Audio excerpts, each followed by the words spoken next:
কত কোটি টাকা খরচা হয়েছে উত্তরপ্রদেশ ইলেকশনে, পাবলিক ওয়ান্টস টু নো। জনতা জানতে চায়, জনগণ জানতে চায়। হোক না একটা enquiry.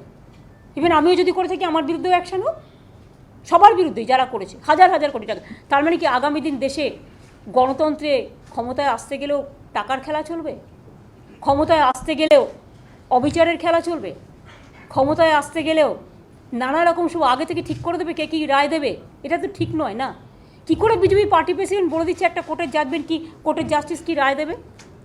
Unfortunate, most unfortunate. I am really shocked as a lawyer. So I think good sense must prevail, and whatever I said, my word is enough. What I want to say. Judgment হওয়ার আগে যদি judgement বেরিয়ে যায়, এর জন্যই আমরা যাবো উচ্চ আদালতে। দেখুন, আমাদের এটা পলিটিক্যালিও নিতে হবে, লিগালিও নিতে হবে। We are taking it as politically and legally also. UP election হয়েছে, বিজেপি ভালো জিতেছে বলে আমি তাদের অভিনন্দনও জানিয়েছি।